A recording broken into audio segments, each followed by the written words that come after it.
Digital forensic एक ऐसी दुनिया जहां पर साइबर क्रिमिनल्स का न सच छुपता है और ना ही झूठ। सो क्या आप भी अपना करियर डिजिटल फॉरेंसिक में बनाना चाहते हैं? सो हेलो साइबर वॉरियर्स, मेरा नाम है देवेंद्र पांडे और आप सबके लिए लेके आ गया हूं मैं कंप्लीट कोर्स जो कि है डिजिटल फॉरेंसिक का। सो विदाउट टाइम वेस्टिंग हम स्टार्ट करते हैं। सो यहाँ पर हम कोर्स को वैसे स्टार्ट करेंगे जैसे कि हर एक कोर्स स्टार्ट होता है, यानी कि उसके इंट्रोडक्शन से। सो साइबर वॉरियर्स, अगर आप हमारे चैनल पे नए हैं तो चैनल को सब्सक्राइब करना मत भूलना एंड वीडियो को लाइक एंड शेयर करना भी मत भूलना। सो साइबर वॉरियर्स, यहाँ पर हम स्टार्ट करते हैं डिजिटल फॉरेंसिक का इंट्रोडक्शन। सो जैसे कि आपको स्क्रीन पे पहला क्वेश्चन दिख रहा होगा कि व्हाट इज़ फॉरेंसिक।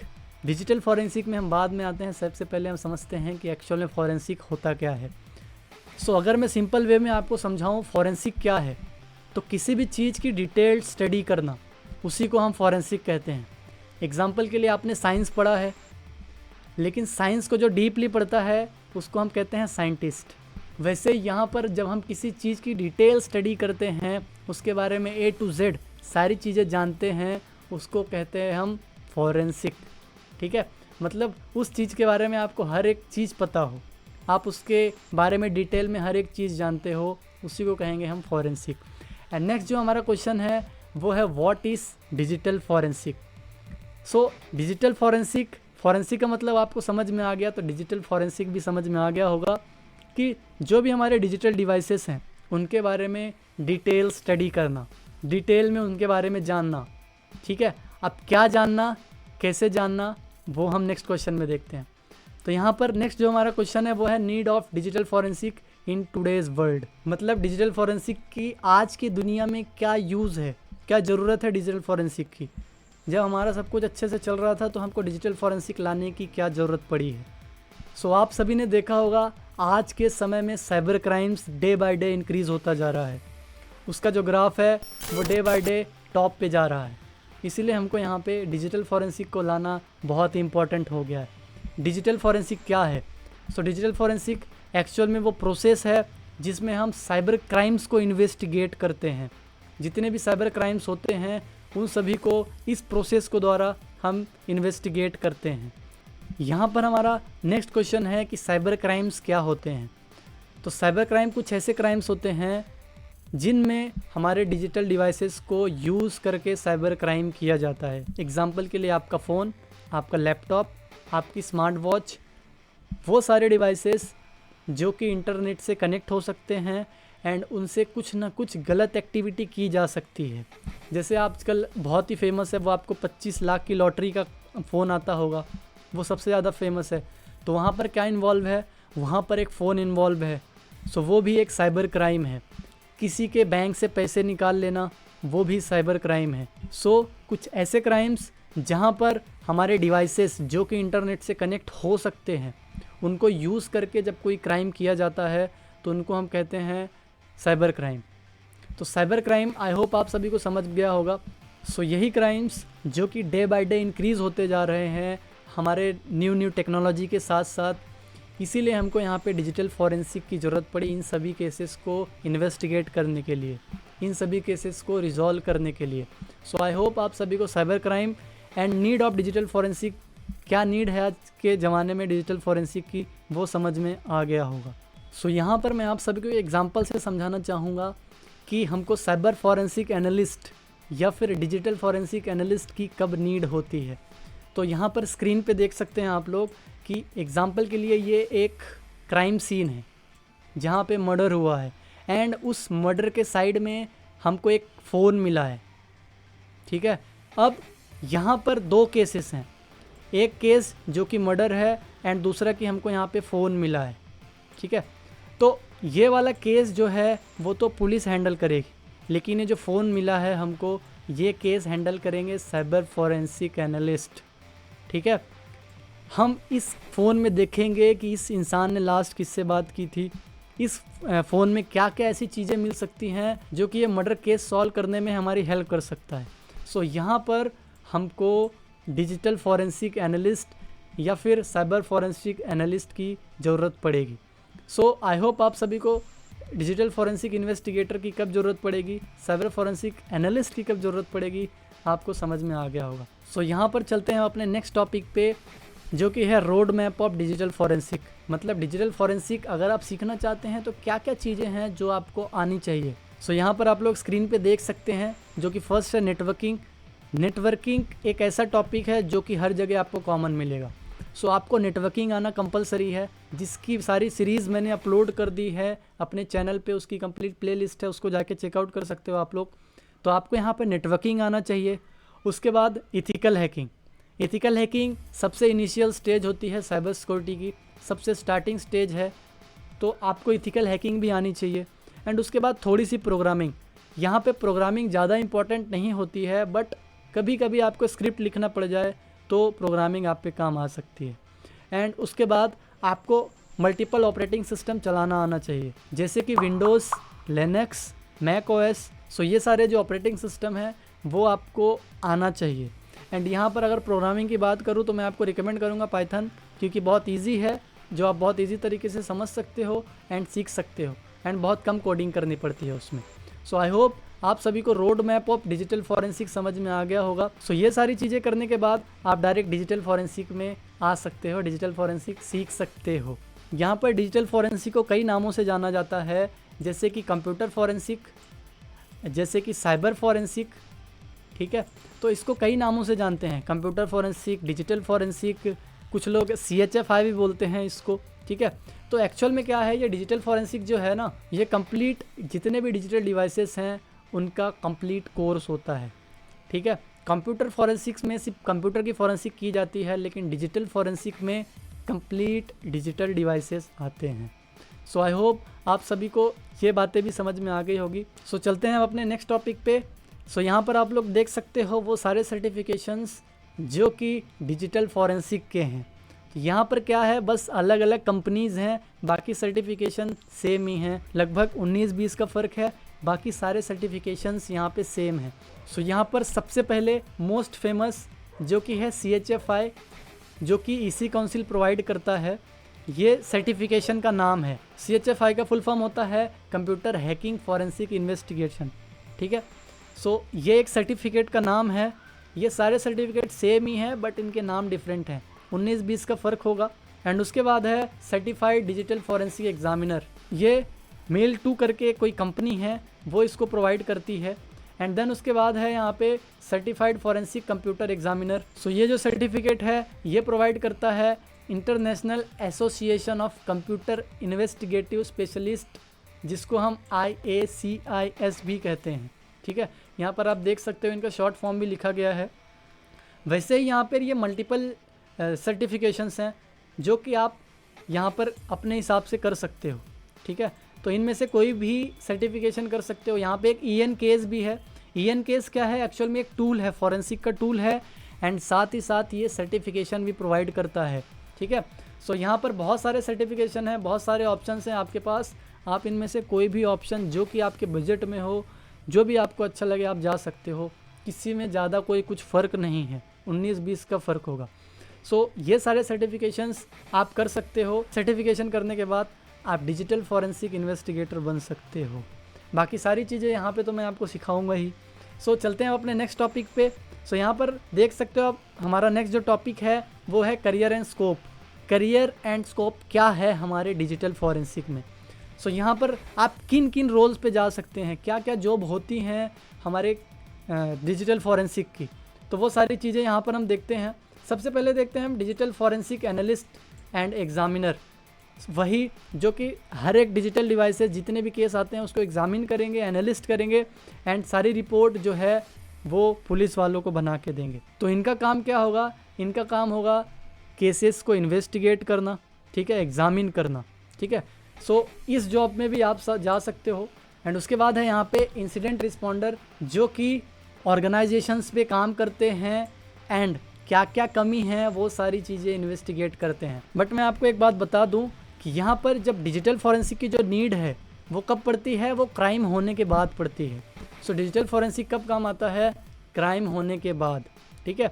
जैसे कि आप पेन टेस्टर देखते हो, पेन टेस्टर क्या करते हैं, वो ऑन द स्पॉट कमियों को देखते हैं एंड बताते हैं कि यहाँ पे ये कमी है। लेकिन कोई भी वेबसाइट जब हैक हो चुकी है या फिर कहीं भी कोई भी क्राइम हो चुका है, डिजिटल क्राइम जिसको हम साइबर क्राइम कहते हैं, वो हो चुका है के बाद डिजिटल फॉरेंसिक इन्वेस्टिगेटर की नीड होती है, या फिर डिजिटल फॉरेंसिक वहाँ पे काम होता है क्राइम होने के बाद।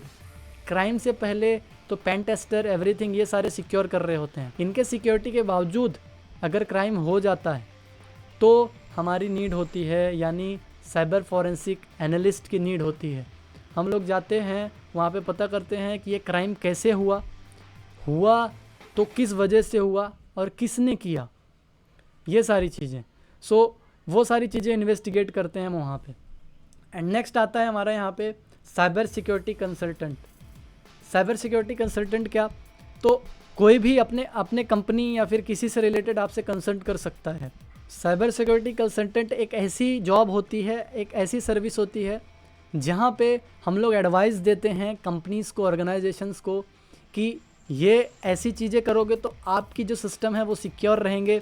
अगर आप अदर वे में जाते हो तो आपके सिस्टम सिक्योर नहीं रहेंगे। वहाँ पे हम हर एक चीज़ एग्जामिन करते हैं, देन उनके साथ हम कंसल्ट करते हैं, ठीक है। तो साइबर सिक्योरिटी कंसल्टेंट का काम है उनको एडवाइजरी देना। एंड उसके बाद आता है यहाँ पे law enforcement officer. Law enforcement officers ये वो होते हैं जो कि साइबर क्राइम्स को इन्वेस्टिगेट करते हैं, एजेंसी के साथ रह के, एजेंसी के साथ मिल के काम करते हैं, साइबर क्राइम्स को इन्वेस्टिगेट करते हैं। उसके बाद आता है लीगल कंसल्टेंट, एक्सपर्ट विटनेस, ठीक है। तो ये भी कोर्ट के साथ एक्सपर्ट विटनेस, मतलब सारा इन्वेस्टिगेशन करते हैं, कोर्ट में प्रेजेंट होते हैं, सारा विटनेस करके बताते हैं, मतलब एज अ विटनेस जाते हैं वहाँ पे, एज अ गवाह जाते हैं एंड सारी चीज़ें जज के सामने परफॉर्म करते हैं। एक्सपर्ट विटनेस होते हैं ये लोग भी ना। एंड ये भी साइबर क्राइम इन्वेस्टिगेट करते हैं, लीगल कंसल्ट, ठीक है। फिर डिजिटल फॉरेंसिक रिसर्चर, डेवलपर, ठीक है। यहाँ पर डिजिटल फॉरेंसिक रिसर्चर मतलब इसके टूल्स की रिसर्च करना, डीपली स्टडी करना, इसके बारे में रिसर्च करना और क्या क्या चीज़ें हैं, एवरीथिंग। तो डिजिटल फॉरेंसिक रिसर्चर में भी जा सकते हो आप लोग। एंड उसके बाद है साइबर थ्रेट इंटेलिजेंस एनालिस्ट। कोई अगर थ्रेट कर रहा है, धमकी दे रहा है, एवरीथिंग, तो उसको पता लगाना, उसका पता लगाना, उसको पकड़ना, एवरीथिंग। तो ये डिजिटल इंटेलिजेंस के अंदर आएगा, ठीक है। एंड उसके बाद आता है यहाँ पे फॉरेंसिक अकाउंटेंट। फॉरेंसिक अकाउंटेंट वो होते हैं जो कि फाइनेंशियल क्राइम्स को ज़्यादा इन्वेस्टिगेट करते हैं, मतलब उनका जो मेन एम होता है वो फाइनेंशियल क्राइम्स को इन्वेस्टिगेट करना होता है। सो ये सारी वो चीज़ें हैं जिनके रोल के लिए आप जा सकते हो, जिनकी जॉब आपको मिल सकती है ये सर्टिफिकेशन करने के बाद डिजिटल फॉरेंसिक का। एंड उसके बाद अगर हम सैलरी की बात करें तो सैलरी एज़ पर डिपेंड करता है आपकी सिटी स्टेट के हिसाब से, 7 to 8 लाख पर एनएम, जो कि बहुत अच्छी सैलरी होती है इसमें भी। एंड डिपेंड करता है आपके नॉलेज पे भी। सो 78 जो है वो है सैलरी होती है इसकी बेसिक, जो कि मैंने चेक किया था वेबसाइट्स पे। एंड मुझे कुछ पर्सनल एक्सपीरियंस भी है डिजिटल फॉरेंसिक में, इसलिए मैं बता रहा हूँ आप लोगों को 7 to 8 लाख होता है। सो आप लोग इसके साथ जा सकते हो एंड अपनी लाइफ यहाँ पे सेट कर सकते हो, अपना करियर यहाँ पे बहुत इजी तरीके से सेट कर सकते हो। सो ये थे इंट्रोडक्शन एंड क्या स्कोप है डिजिटल फॉरेंसिक में। सो यहाँ पर अब हम स्टार्ट करते हैं मेन कोर्स, इनको समझना। सो स्टार्टिंग में इंट्रोडक्शन में हमने देखा था साइबर क्राइम्स क्या होते हैं, आप सभी को समझ में आ गया होगा साइबर क्राइम्स क्या होते हैं। साइबर क्राइम्स वो क्राइम होते हैं जहाँ पर हमारे डिजिटल डिवाइसेस को यूज़ करके क्राइम किया जाए। अब डिजिटल डिवाइसेस क्या क्या हैं, तो डिजिटल डिवाइसेस हैं हमारे phone, laptop, smart watches, everything. ऐसे डिवाइसेस जो कि इंटरनेट का यूज़ लेती हैं या फिर वो डिजिटल हैं, उनका खुद का एक नेटवर्क होता है, उन सभी को यूज़ करके जब क्राइम किया जाता है तो उसको कहते हैं हम cyber crime. So I hope आप सभी को साइबर क्राइम का मतलब समझ गया होगा। सो यहाँ पर साइबर क्राइम्स को अलग अलग पार्ट्स में क्लासीफाई कर दिया गया है, मतलब अलग अलग पार्ट में डिवाइड कर दिया गया है बेसिस ऑफ कि वो उनका मोटिव क्या होता है, उन क्राइम्स का क्या मोटिव है, उनको जब किया जा रहा है तो उसको करने के पीछे क्या मोटिव है, उसको ध्यान में रखते हुए इसको अलग अलग पार्ट में क्लासीफाई कर दिया गया है, डिवाइड कर दिया गया है। अगर मैं एग्जांपल लूँ इसका कि अगर किसी के साथ फ्रॉड हुआ है, जिसके पैसे गए हैं, उसने पैसे लॉस किए हैं, ठीक है। अब जब यहाँ पे जो क्राइम हुआ है वो किस मोटिव से हुआ है, पैसे लेने के मोटिव से, तो ये जो केस है ये आएगा फाइनेंशियल क्राइम में। सो वैसे ही यहाँ पे क्राइम्स को क्लासीफाई कर दिया गया है अलग अलग पार्ट में। तो यहाँ पर सबसे पहले जो हमारा पार्ट आता है क्लासिफिकेशन में वो है साइबर क्राइम अगेंस्ट इंडिविजुअल। मतलब ये जो क्राइम है साइबर क्राइम अगेंस्ट इंडिविजुअल, इसका जो मेन मोटिव है वो है सिंगल पर्सन को टारगेट करना, ठीक है। सो यहाँ पर क्राइम्स को इसी बेस पे डिवाइड किया गया है कि एक्चुअल में उस क्राइम को करने के पीछे टारगेट कौन हो रहा है। सो साइबर क्राइम अगेंस्ट इंडिविजुअल में क्या होता है, यहाँ पे किसी एक पर्सन को टारगेट किया जाता है। मतलब कोई एक पर्सन होगा जिसके साथ क्राइम किया जा रहा होगा, ठीक है।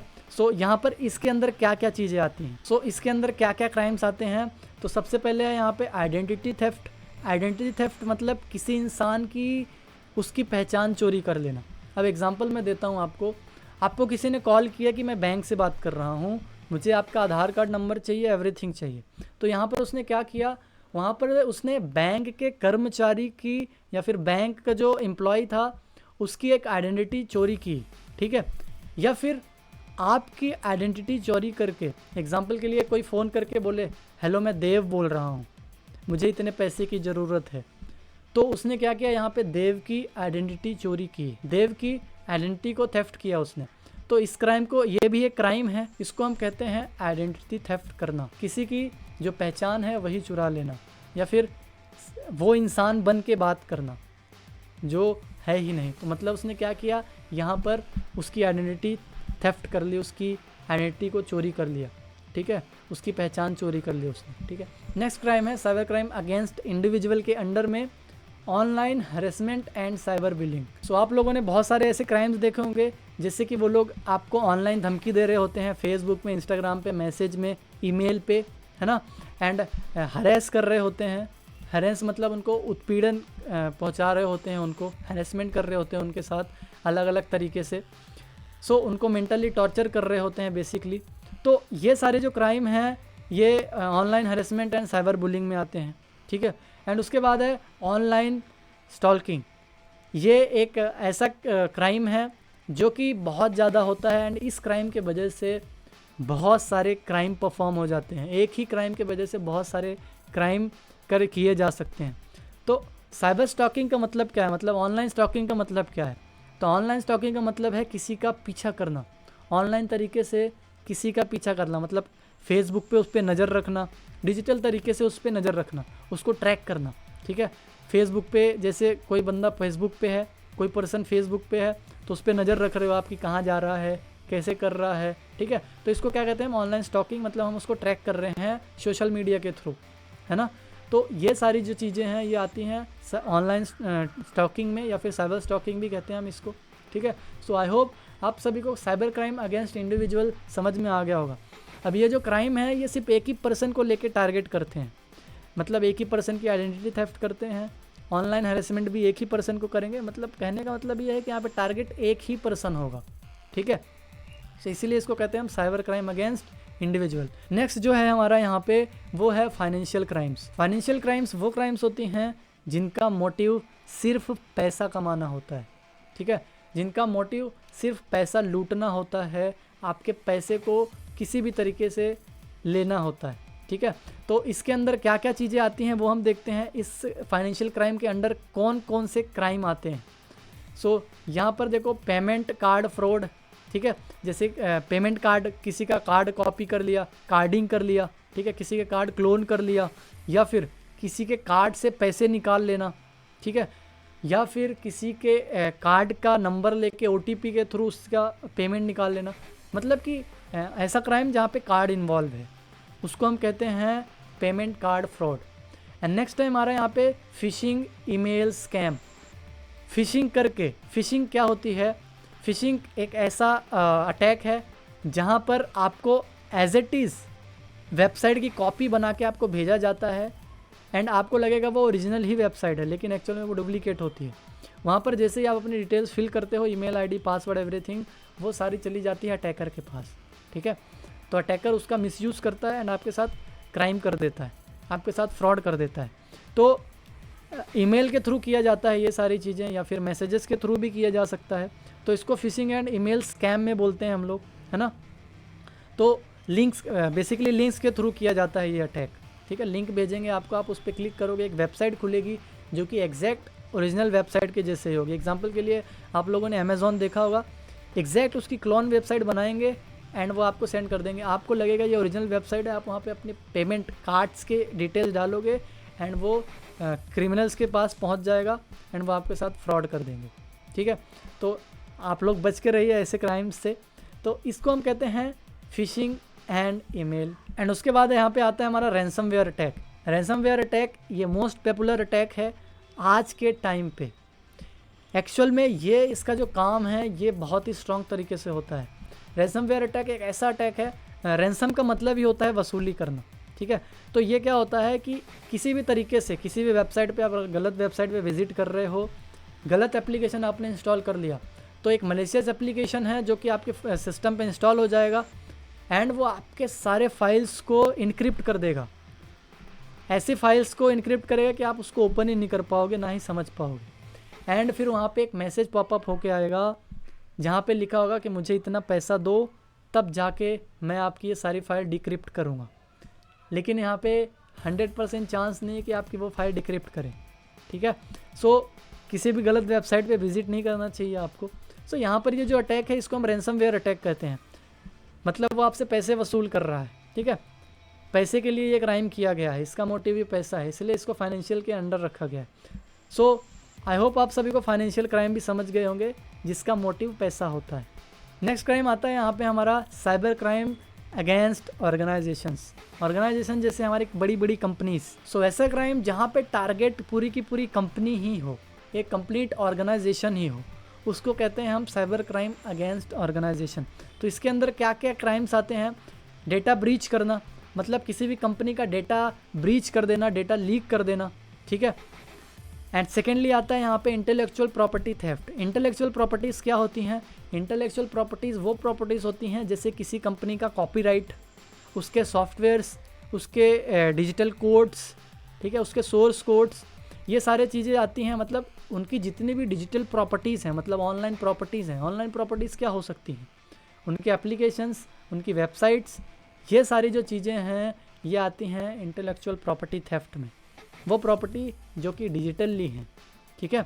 अगर आप किसी का कॉपीराइट ले लेते हो, एग्जांपल के लिए किसी ने एप्लीकेशन बनाया, आप एग्जैक्ट उसी का एप्लीकेशन कॉपी बना देते हो, आपने क्या किया यहाँ पे एप्लीकेशन का कॉपीराइट चोरी कर दिया, ठीक है। तो वो एक क्राइम है, वो इंटेलेक्चुअल प्रॉपर्टी थेफ्ट के क्राइम के अंडर आएगा, मतलब साइबर क्राइम अगेंस्ट की कैटेगरी में आएगा। लेकिन जो क्राइम है वो इंटेलेक्चुअल प्रॉपर्टी थेफ्ट होगा, ठीक है। ऐसी प्रॉपर्टीज़ जो कि ऑनलाइन होती है वो कुछ भी हो सकती हैं, आपकी बिटकॉइंस, आपके कॉपीराइट्स, ठीक है, आपके एप्लीकेशंस, एवरीथिंग। एंड उसके बाद आता है यहाँ पे कॉर्पोरेट एस्पोनॉज। यहाँ पे क्या होता है एक्चुअल में? कॉर्पोरेट एस्पोनेज क्या होता है? ये एक तरह से जासूसी होती है। एग्जाम्पल के लिए एक कंपनी है एंड वो अपने कॉम्पिटिटर के अंदर जासूसी करना चाहती है, उसके अंदर क्या चल रहा है, उसके सीक्रेट्स, या फिर उसके अंदर क्या क्या हो रहा है, क्या क्या एम्प्लॉय हैं, क्या क्या लॉन्च होने वाला है, मतलब जासूसी करना एक तरह से। ऑर्गेनाइजेशन की जासूसी कर रही है, या फिर कोई क्रिमिनल एक ऑर्गेनाइजेशन की जासूसी कर रहा है एंड जो उसके सीक्रेट प्रोग्राम्स है उनको लीक करना। सो ये जो सारे हैं ये कॉर्पोरेट एस्पोनेज क्राइम में आते हैं। सो आई होप आप सभी को साइबर क्राइम अगेंस्ट ऑर्गेनाइजेशन समझ में आ गया होगा। सो यहाँ पर नेक्स्ट आता है हमारा cyber terrorism and state sponsored attack.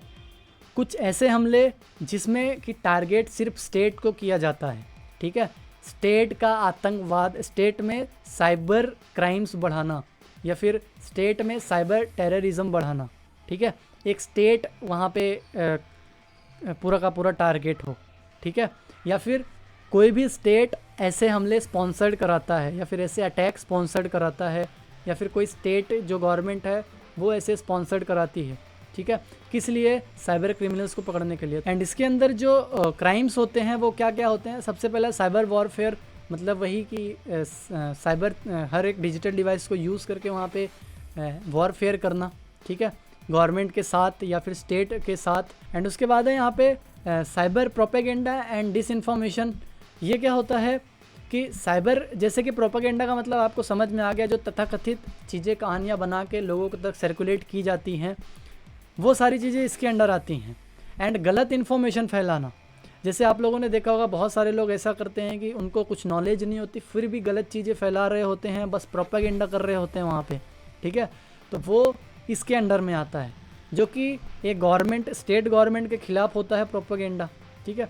सो ऐसी चीज़ें, इसमें क्या होता है कि पूरा टारगेट जो है वो एक स्टेट ही होती है, ठीक है। एक स्टेट को टारगेट करते हैं क्रिमिनल्स। तो साइबर प्रोपेगेंडा एंड डिसइंफॉर्मेशन पहुंचाएंगे यहाँ पे, फैलाएंगे वो लोग, तो यहाँ पे एक स्टेट को जो है नुकसान होगा, है ना। उसके बाद है साइबर एस्पोनेंज।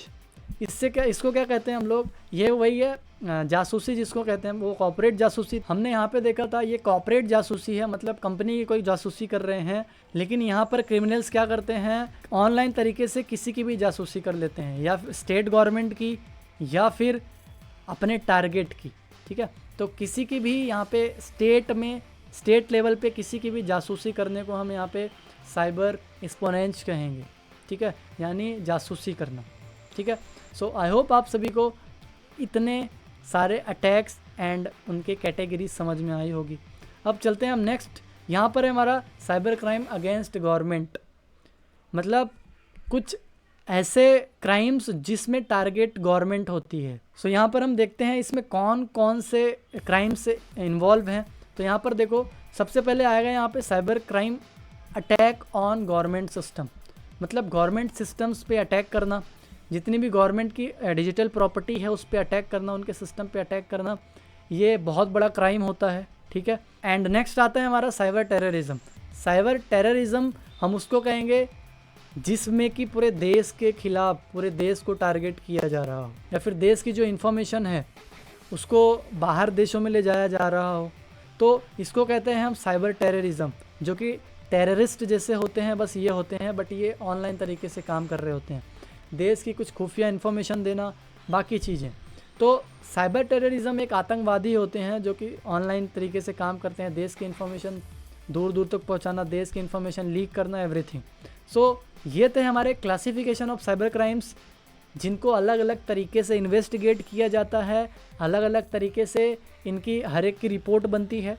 सो आई होप आप सभी को क्लासिफिकेशन ऑफ साइबर क्राइम समझ में आया होगा। सो चलते हैं हम अपने नेक्स्ट टॉपिक पे। सो यहाँ पर आते हैं टाइप ऑफ अटैक्स, कि कितने टाइप के अटैक्स होते हैं जो कि अटैकर यहाँ पे परफॉर्म कर रहे थे। अभी हमने देखा कि साइबर क्राइम्स जो हैं वो कितने कैटेगरीज में हैं एंड क्या क्या हो सकते हैं, किस किस तरीके से, एंड कौन सा क्राइम किस कैटेगरी में आएगा वो। अब यहाँ पर हम देखते हैं टाइप ऑफ अटैक्स। बेसिकली यहाँ पे दो ही टाइप के अटैक हैं, एक तो एक्सटर्नल, एक तो इंटरनल। मतलब एक तो आपके घर के अंदर कोई दुश्मन होगा या तो बाहर, इसके अलावा तो कहीं नहीं हो सकता ना। तो internal attacks and external attacks, ये दो ही अटैक्स हैं। अब इसके अंदर क्या क्या चीज़ें आती हैं, तो सबसे पहले देखते हैं हम इंटरनल अटैक्स, मतलब अंदर बैठे बैठे कौन सा क्रिमिनल क्या क्या क्राइम कर सकता है। तो यहाँ पे सबसे पहले स्पाइंग, वही जासूसी, ठीक है। उसके बाद थेफ्ट ऑफ इंटेलेक्चुअल प्रॉपर्टीज़, मतलब आपकी जो इंटेलेक्चुअल प्रॉपर्टी है उसको चोरी कर सकता है, जैसे कि आपके एप्लीकेशन, ट्रेडमार्क्स, एवरीथिंग। कैसे चोरी करेगा, समझ लो जिस सिस्टम में वो बैठा हुआ है उस सिस्टम में आपने अपने एप्लीकेशंस रखे हैं, कुछ ज़रूरी फाइल्स रखी हुई हैं, कुछ सारी चीज़ें, तो वो पेन ड्राइव में डाल के निकाल लेगा, तो उसने आपकी इंटेलेक्चुअल प्रॉपर्टी वहाँ पे थेफ्ट कर ली है, ठीक है। मतलब डिजिटल जो आपकी प्रॉपर्टी होती है उसको हम इंटेलेक्चुअल प्रॉपर्टी थेफ्ट कहते हैं। उसके बाद मैनिपुलेशन ऑफ द रिकॉर्ड, मतलब आपके कंपनी में आपके जो रिकॉर्ड रखे हैं उनको मैनिपुलेट कर देगा, चेंज कर देगा, ठीक है। ये भी बहुत बड़ा क्राइम माना जाता है, उनको चेंज कर देगा ताकि आपको नुकसान हो, उसको बनाने में, अरेंज करने में फिर से टाइम लगे। तो रिकॉर्ड्स को मैनिपुलेट करना भी एक क्राइम माना गया है। Trojan and horses attack, Trojan and horses attack ये ऐसे अटैक्स होते हैं जो कि आपके सिस्टम में एक एप्लीकेशन इंस्टॉल कर दिए जाते हैं एंड वो आपके सिस्टम को हार्म करते हैं, एंड इनसे रिमोट एक्सेस भी लिया जा सकता है कंप्यूटर का, ठीक है। तो बेसिकली कंप्यूटर में एक ऐसा प्रोग्राम इंस्टॉल किया जाता है जो कि बैकग्राउंड में रन करते हैं एंड वो कंप्यूटर का एक्सेस दे देते हैं, ठीक है। तो बाहर बैठे बैठे भी आपके कंप्यूटर को एक्सेस कर सकता है। तो इसको कहते हैं हम ट्रोजन और हॉर्स अटैक, जो कि आपके सिस्टम में डाला जा सकता है। तो ये जो ट्रोजन एंड हॉर्स अटैक है ये बहुत ही ज़्यादा फेमस है। सो ये जो सारे अटैक हैं, spying, intellectual property theft, manipulating records, Trojan horses, ये कुछ ऐसे अटैक्स हैं जो कि जहाँ पे अटैक किया जा रहा है ना उसके अंदर ही उसका एम्प्लॉय ही करता है, ठीक है। मतलब उसका इंटरनल जो है वही कर सकता है, मतलब अंदर घुस के ही किया जा सकते हैं ये अटैक, ठीक है। अब जासूसी आप कहीं दूर बैठे तो कर नहीं सकते हो, है ना, मतलब कंपनी के अंदर क्या चल रहा है एवरीथिंग वो सारी नहीं कर सकते ना, अंदर रह के आपको नज़र रखनी पड़ेगी। तो ये सारे जो अटैक्स हैं इसको इंटरनल अटैक कहते हैं हम लोग। नेक्स्ट आते हैं हमारे एक्सटर्नल अटैक। एक्सटर्नल अटैक जो है सबसे पहले ये तो वेबसाइट्स में होते हैं ज़्यादातर, मतलब आपके प्रॉपर्टीज़ में होंगे। तो सबसे पहले आएगा यहाँ पे एसक्यूएल इंजेक्शन अटैक, ठीक है, एसक्यूएल जिसको कहते हैं हम। यहाँ पर क्या होता है कि एक प्रोग्राम इंजेक्ट कर दिया जाता है या फिर एसक्यूएल की जो है यहाँ पे कमियाँ निकाली जाती है, ठीक है। एंड एसक्यूएल का इंजेक्ट करना वहाँ पे, मतलब आपके वेबसाइट में अगर एसक्यूएल की कोई कमी है तो वहाँ पे उसको इंजेक्ट कर देना, इसको हम एसक्यूएल इंजेक्शन कहते हैं बेसिकली। वहाँ पे एक कोड इंजेक्ट कर देना जिससे वो आपके वेबसाइट्स को एक्सेस कर सके, यानी कि हैक कर सके बेसिकली। एंड आपके एसक्यूएल डेटाबेस में वहाँ पे चेक करना कि क्या कमियाँ हैं, एवरीथिंग। तो एसक्यूएल अटैक बेसिकली ऐसा अटैक है जिससे आपकी वेबसाइट बहुत इजीली एक्सेस की जा सकती है अगर आपके वेबसाइट्स में कमियां हैं एसक्यूएल की तो, ठीक है।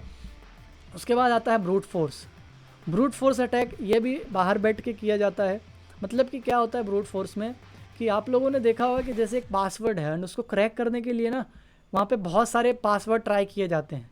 तो वो जो बहुत सारे पासवर्ड ट्राई किए जा रहे हैं ना, तो उसी को हम कहते हैं ब्रूट फोर्स। मतलब बहुत सारे एक फोर्स वहाँ पे किया जा रहा है, बहुत फोर्स से चीज़ें भेजी जा रही है, मल्टीपल चीज़ें ट्राई की जा रही है।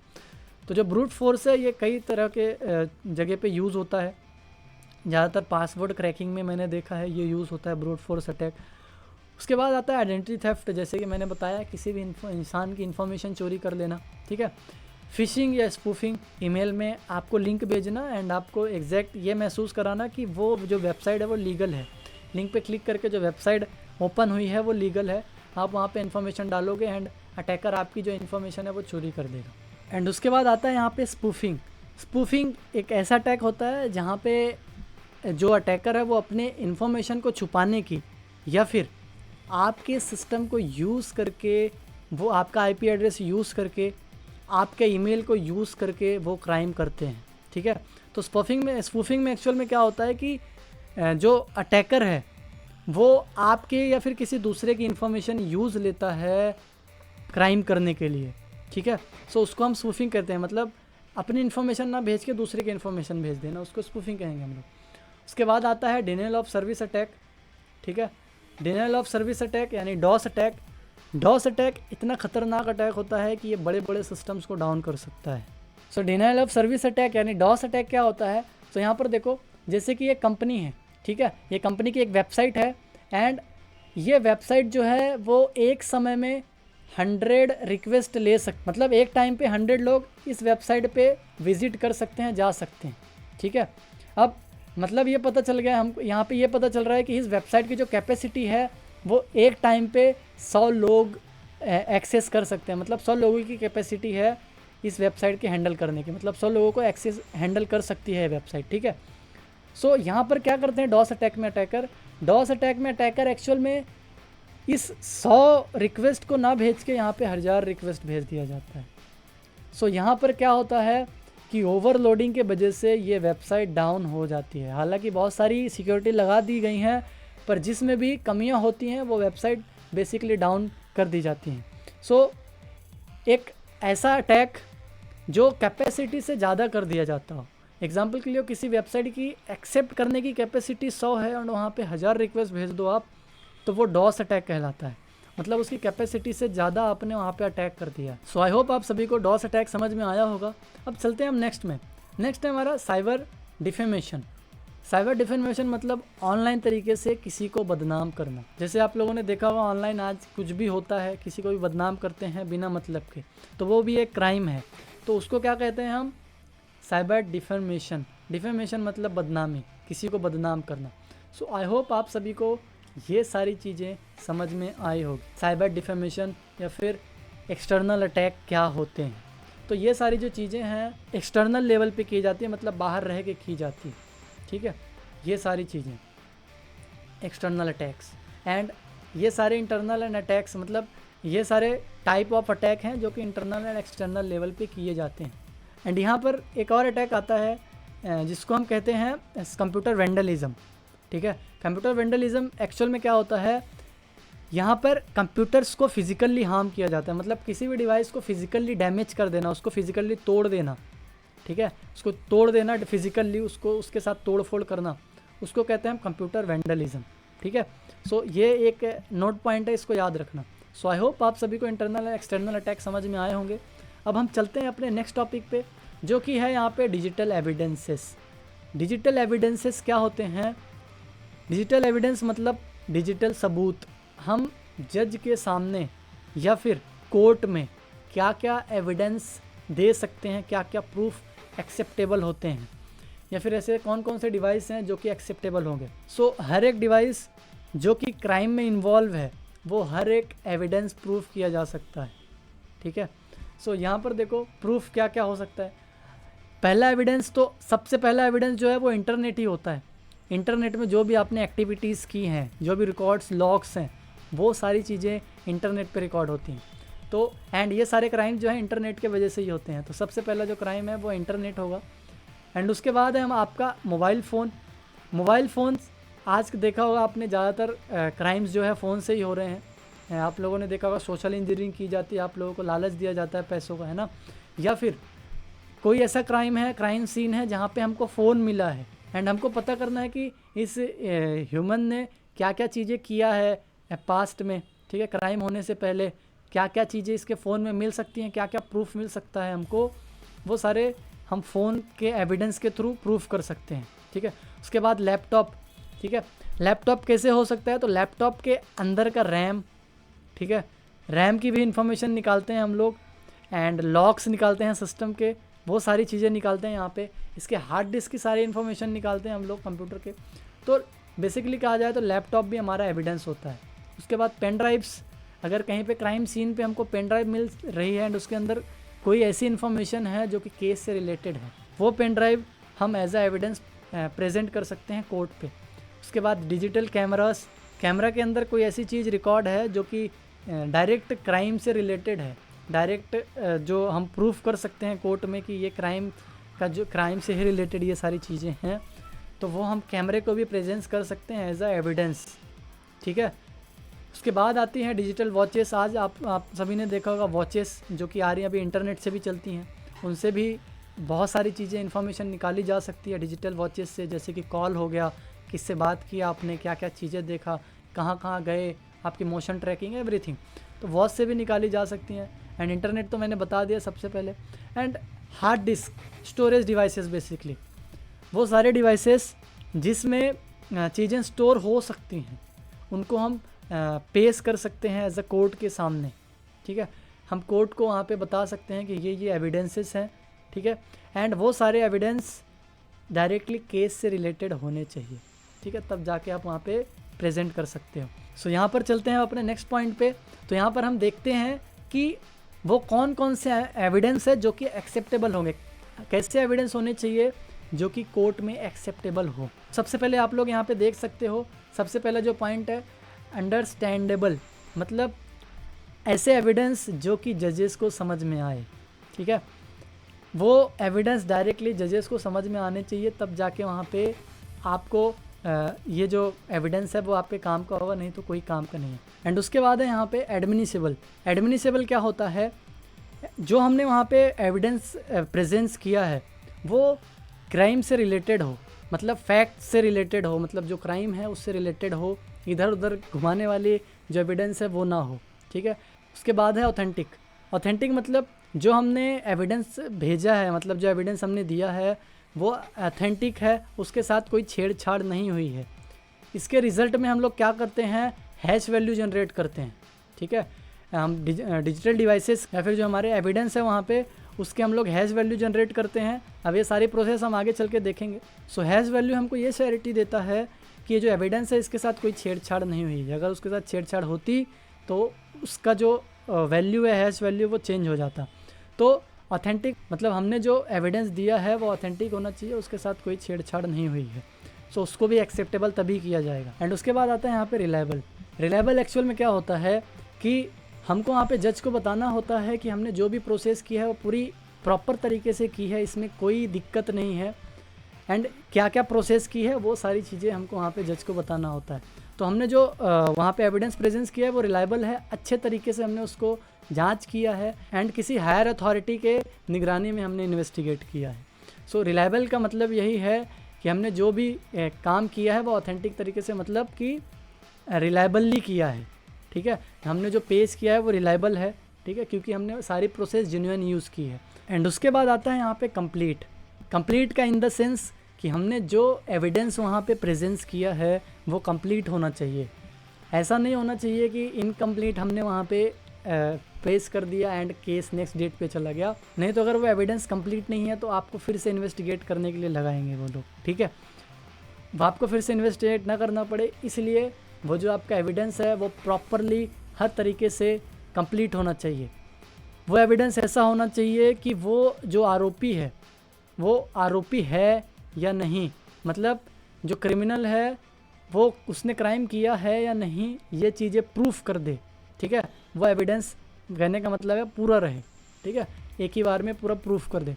सो ये थी कुछ कंडीशंस या फिर कह सकते हो रूल्स जो कि ज़रूरी है हमारे एविडेंस, जब हम वहाँ पे एविडेंस इकट्ठा कर रहे हैं वो सारी चीज़ें होनी चाहिए। Understandable, admissible, authentic and reliable and complete, ये सारे पॉइंट्स होने चाहिए उसमें, ठीक है। सो आई होप आप सभी को क्या क्या यहाँ पे प्रोसेस फॉलो करनी पड़ेगी, एविडेंस कैसे होना चाहिए हमारा एविडेंस, वो समझ में आया होगा। अब हमने देखा यहाँ पे हार्डवेयर्स कि क्या क्या हार्डवेयर्स के थ्रू हम वहाँ पे एविडेंस दे सकते हैं। अब इनसे क्या क्या डेटा एक्सट्रैक्ट करते हैं हम लोग एविडेंस से, वो सारी चीज़ें देखते हैं। अब यहाँ पर दो चीज़ें होते हैं, हमारे डेटा दो तरीके के होते हैं, एक वोलाटाइल डेटा, एक नॉन वोलाटाइल डेटा। मतलब एक डेटा ऐसा जो कि बदल सकता है, ठीक है, मतलब जो चेंज हो सकता है, जैसे कि आपका रैम, आपके सिस्टम में जो रैम है वो बंद होने के बाद उसका डेटा सारा क्लोज़ हो जाता है, मतलब बंद हो जाता है, ठीक है।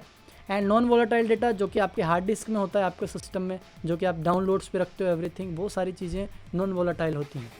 तो यहाँ पर हम वोलाटाइल जो हमारा रैम है, अगर सिस्टम चालू है, चालू कंडीशन में उसके रैम के डंप्स को निकालते हैं हम लोग, ठीक है, रैम डंप्स जिसको कहते हैं हम। उसमें पता क्या चलता है कि वहाँ पर एक्चुअल में उस सिस्टम में उस वक्त चल क्या रहा था जब वो सिस्टम ऑन था। ऑफ होने के बाद तो वो डेटा रहता भी नहीं है, फिर भी अगर वो सिस्टम ऑन है तो हम उसकी रैम्स निकाल लेते हैं। एंड उसके बाद बहुत सारी चीज़ें होती हैं जो कि नेटवर्क एक्टिविटी होती हैं, वो सारी क्लोज हो जाती हैं, सिस्टम से हट जाती हैं नॉन वोलाटाइल डेटा में। एंड उसके अलावा बहुत सारी चीज़ें होती हैं जो कि सिस्टम से हट जाती हैं उसके शटडाउन होने के बाद, जैसे कि कुछ लॉक्स हो गए या फिर हो सकता है कुछ नेटवर्क एक्टिविटीज़ हो गई, वो सारी चीज़ें हट सकती हैं। एंड वोलाटाइल डेटा हमेशा स्टोर होता है जैसे कि हार्ड डिस्क, पेन ड्राइव, ये सारी चीज़ों में, ठीक है। उसके बाद हम देखते हैं यहाँ पे क्या क्या चीज़ें आती हैं इनमें। तो कंप्यूटर फाइल्स हम एज ए एविडेंस रख सकते हैं, अगर उसके अंदर कोई ठोस सबूत है तो कोई अच्छा एविडेंस है, वो अच्छा प्रूफ है, केस से रिलेटेड स्ट्रॉन्ग प्रूफ है, तो हम उसको प्रेजेंस कर सकते हैं। Internet and social media data, internet की चैट्स, इंटरनेट का डेटा, इंटरनेट की हिस्ट्री एंड सोशल मीडिया के चैट्स, वो सारे हम यहाँ पे प्रेजेंस कर सकते हैं कोर्ट में। मोबाइल डिवाइस का डेटा, किससे क्या बात किया, ठीक है, मोबाइल में क्या क्या फ़ोटोज़ थी, क्या वीडियोज़, एवरीथिंग, वो सारी चीज़ें हम यहाँ पे प्रेजेंस कर सकते हैं। उसके बाद नेटवर्क ट्रैफिक एंड लॉग्स, कि नेटवर्क में एक्चुअल में क्या क्या एक्टिविटी हुई, सिस्टम में क्या क्या लॉग परफॉर्म हुआ, ठीक है, क्या क्या इस सिस्टम में यूज़ किया गया था, वो सारे लॉग्स यहाँ पे हमको एज अ एविडेंस प्रूफ कर सकते हैं, वहाँ पे दे सकते हैं, ठीक है। उसके बाद फॉरेंसिक इमेज एंड कॉपी, ठीक है। अब देखो कोई भी डिवाइस जब हमको मिलता है ना पहली बार, या फिर कह लो कि जब भी हम लोग किसी क्राइम पे जाते हैं, ये हमारी प्रोसेस है आगे में, ये हम प्रैक्टिकली करके देखेंगे यहाँ पे। सो कोई भी प्रोसेस है, एग्जांपल के लिए ये हमको एक समझ लो क्राइम सीन से एक हार्ड ड्राइव मिली, ठीक है, तो सबसे पहले हम क्या करते हैं, इसकी एक कॉपी बनाते हैं। अब ये कॉपी कैसे बनती है, क्या बनती है, लेकिन हम एग्जैक्ट कॉपी बनाते हैं इसकी, ना कुछ ऊपर ना नीचे, एग्जैक्ट कॉपी बनाते हैं। एंड ये ओरिजिनल है एंड ये कॉपी है, तो हम लोग इन्वेस्टिगेट करते हैं इस कॉपी में, क्यों, ताकि ओरिजिनल वाले में कोई चेंज ना हो। हम लोग जो प्रेजेंस करते हैं कोर्ट के सामने, ये ओरिजिनल कॉपी, ओरिजिनल जो है उसको पेज वहाँ पे प्रेजेंट करते हैं एंड इन्वेस्टिगेशन करते हैं हम कॉपी पे। अगर हम ओरिजिनल पे यहाँ पे इन्वेस्टिगेशन करेंगे तो यहाँ पे क्या होगा, इसके साथ कुछ चेंजेस हो सकते हैं एंड हमारे पास अगर उसमें कुछ चेंजेस हो गया तो हमारे पास कोई सबूत नहीं रह जाएगा कोर्ट के सामने प्रेजेंस करने के लिए, ठीक है। सो यहाँ पर हम लोग जो कॉपी है वो बना लेते हैं। सो बेसिकली यहाँ पे वही बताने की कोशिश कर रहा है कि फॉरेंसिक की इमेजेस एंड कॉपीज़ वो भी आप कोर्ट में प्रेजेंस कर सकते हो। सो यहाँ पर ये वही बता रहा है कि आपने जो इमेजेस एंड कॉपीज़ बनाई हैं एविडेंसेस की, वो भी प्रेजेंस कर सकते हो कोर्ट में, ठीक है। उसके बाद है यहाँ पे सिस्टम आर्टिफैक्ट्स। सिस्टम आर्टिफैक्ट्स क्या होते हैं, तो सिस्टम के कुछ ऐसी डिटेल्स, छोटी मोटी डिटेल्स जो कि केस को सॉल्व करने में हेल्प करे। एग्जांपल के ले लो, यहाँ पर ये एक इमेज है, ठीक है। यहाँ पर आप लोग जैसे देख सकते हो, ये लैपटॉप तो है ही, है ना। इसके साथ साथ यहाँ पे बहुत सारी चीज़ें पड़ी हुई है, जैसे ये ग्लासेस हैं, ठीक है। एंड यहाँ पे हो सकता है कोई पेन ड्राइव भी पड़ी हो एंड कोई चीज़ें पड़ी हो। तो ये जो छोटी मोटी चीज़ें होती हैं, इनको हम कहते हैं आर्टिफैक्ट्स, जो कि हमको केस को सॉल्व करने में हेल्प करती हैं। इनको हम कहते हैं आर्टिफैक्ट्स, ठीक है। तो ये हमारे आर्टिफैक्ट्स होते हैं, ठीक है। सो आई होप आप सभी को आर्टिफैक्ट समझ में आ गया होगा।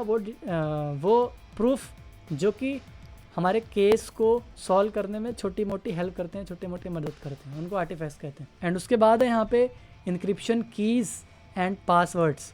मतलब आपको क्राइम सीन से या फिर क्रिमिनल के लैपटॉप में कोई इनक्रिप्टेड फाइल या पासवर्ड मिला है जो कि डायरेक्टली केस से रिलेटेड है, तो आप वो भी प्रेजेंस कर सकते हो कोर्ट के सामने। उसके बाद है digital signature and time stamps, ठीक है। डिजिटल सिग्नेचर्स यानी कि ऑनलाइन जो उसने फुटप्रिंट्स छोड़े हैं, ठीक है, क्या क्या वेबसाइट पे गया वो एवरीथिंग। एंड टाइम स्टैम्प्स, कब कहाँ पे क्या गया, उसने कब क्या किया, एवरीथिंग, ठीक है। तो वो टाइमिंग एंड डिजिटल सिग्नेचर्स भी प्रेजेंट कर सकते हो आप लोग कोर्ट के सामने। उसके बाद electronic transactions and financial records. उसने कितने ट्रांजेक्शन किए इलेक्ट्रॉनिक तरीके से, मतलब ऑनलाइन तरीके से क्या क्या ट्रांजेक्शन्स किए, क्या क्या मैसेज किए, कितने पैसे उसने ट्रांसफ़र किए इधर उधर, ठीक है। तो वो सारे रिकॉर्ड्स भी आप प्रेजेंस कर सकते हो कोर्ट के सामने। तो ये सारे एविडेंसेस हैं जो कि आप कोर्ट के सामने प्रेजेंस कर सकते हो। सो आई होप आप सभी को एविडेंस समझ में आया होगा एंड ये भी समझ में आया होगा कौन कौन से डेटा है जो कि वोलाटाइल है एंड कौन सा डेटा है जो कि नॉन वोलाटाइल है, मतलब नॉन चेंजेबल है, एंड वोलाटाइल मतलब जो कि चेंज हो जाता है। सो अब इसी के साथ हम बढ़ते हैं अपने नेक्स्ट टॉपिक पे। सो यहाँ पर हम देखते हैं, सो अभी तक हमने देखा टाइप ऑफ एविडेंस क्या होते हैं, एविडेंस क्या क्या एज हम प्रेजेंस कर सकते हैं कोर्ट के सामने एज अ रिकॉर्ड। अब हम चलते हैं अपने नेक्स्ट टॉपिक पे एंड यहाँ पे देखते हैं कि डिजिटल फॉरेंसिक्स कितने टाइप की होती है, मतलब बेसिकली जो हमारी फॉरेंसिक है वो कितने टाइप से है यहाँ पे। सो यहाँ पर है सबसे पहले जो आती है कंप्यूटर फॉरेंसिक, ठीक है। इसमें क्या होता है, इसमें कंप्यूटर की फॉरेंसिक की जाती है, मतलब एक कंप्यूटर की कंप्लीट फॉरेंसिक की जाती है, उसके अंदर इन्वेस्टिगेट किया जाता है पूरी तरीके से, ठीक है। उसके अंदर सारा डेटा, सारे रिकॉर्ड्स निकाले जाते हैं। देन यहाँ पर आता है हमारा मोबाइल डिवाइसेस फॉरेंसिक। मोबाइल के अंदर का सारा डेटा निकालना, उसके अंदर की फॉरेंसिक करना, वो सारे मोबाइल डिवाइस फॉरेंसिक्स में आते हैं। उसके बाद है नेटवर्क फॉरेंसिक, नेटवर्क की अच्छी तरह से इन्वेस्टिगेट करना, क्या कहाँ पे परफॉर्म हुआ है, वो सारी चीज़ें, ठीक है, उसको हम नेटवर्क फॉरेंसिक कहते हैं। इसके नेक्स्ट है हमारा मेमोरी फॉरेंसिक। मेमोरी फॉरेंसिक मतलब जितनी भी स्टोरेज डिवाइसेस हैं उनसे सारी चीज़ें रिकवर करते हैं, डिलीट की हुई चीज़ें, ठीक है, एंड इन्वेस्टिगेट करते हैं उसके अंदर क्या क्या प्रूफ है क्राइम्स के अगेंस्ट, ठीक है। एंड उसके बाद डेटाबेस फॉरेंसिक, ठीक है, कंप्लीट पूरा डेटाबेस की फॉरेंसिक करते हैं हम लोग यहाँ पे, मतलब बहुत बड़ा डेटा है उसकी फॉरेंसिक करते हैं, उसको चेक करते हैं। उसके बाद क्लाउड फॉरेंसिक आता है। क्लाउड मतलब कि आप लोग जैसे आपने देखा होगा गूगल ड्राइव, है ना, एंड यहाँ पे वन ड्राइव, जो कि ये सारी क्लाउड फैसिलिटी देती हैं। तो हम लोग क्लाउड की भी फॉरेंसिक करते हैं यहाँ पे, ठीक है। तो क्लाउड की फॉरेंसिक कर रहे हैं तो उसको क्लाउड फॉरेंसिक कहेंगे।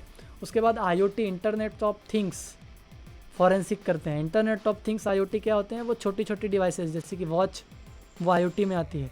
CCTV कैमरास, ठीक है, वो सारी डिवाइसेस जो कि छोटी छोटी होती हैं बट इंटरनेट से कनेक्ट होती हैं, उनको कहते हैं हम IoT devices.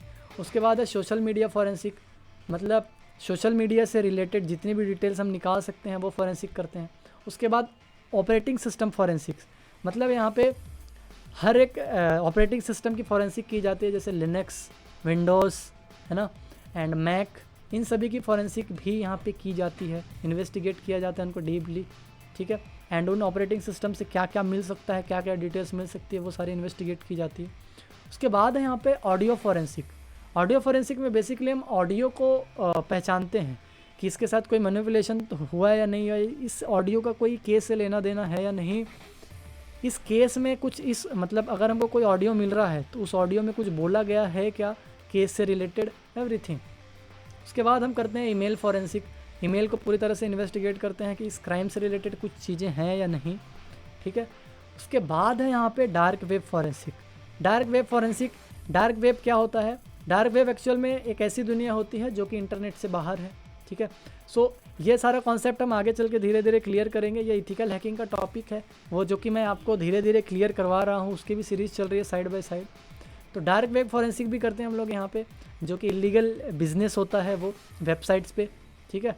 Dark web actual में वहाँ पे क्या होता है कि इलीगल बिजनेसेस होते हैं डार्क वेब में, ठीक है, उसको हम डार्क वेब कहते हैं। डेटाबेस फॉरेंसिक जैसे कि हमने देखा ये डबल आ गया आई थिंक यहाँ पे, ठीक है, बहुत बड़े डेटा की फॉरेंसिक करना। उसके बाद मालवेयर फॉरेंसिक, ठीक है, कोई भी मालवेयर जो कि उसने क्या क्या नुकसान किया, वो क्या क्या डिटेल्स लेके गया, मालवेयर एवरीथिंग, ठीक है। सो आई होप आप सभी को ये सारी चीज़ें समझ में आई होगी कि कितने टाइप की फॉरेंसिक है, हर एक तरीके की फॉरेंसिक है। सो वाइस यहाँ पर हम इन सब को प्रैक्टिकली करके देखेंगे आने वाले वीडियोज़ में। अभी हमारा थेरेटिकल पार्ट है, थेरेटिकल पार्ट समझना बहुत ज़रूरी है आप लोगों के लिए। जब आपको चीज़ें पता नहीं होगी तो आप इन्वेस्टिगेट नहीं कर पाओगे। सो आई होप आप सभी को डिजिटल फॉरेंसिक समझ में आया होगा, क्या है सारे टॉपिक समझ में आया होगा। एंड ये वीडियो आपके लिए थोड़ी सी भी हेल्पफुल लगी हो तो चैनल को सब्सक्राइब करना मत भूलना, एंड वीडियो को लाइक कर देना एंड शेयर कर देना उनके साथ जिनको इस वीडियो की नीड है। सो वॉरियर्स, मिलते हैं हम नेक्स्ट वीडियो में, तब तक के लिए गुड बाय।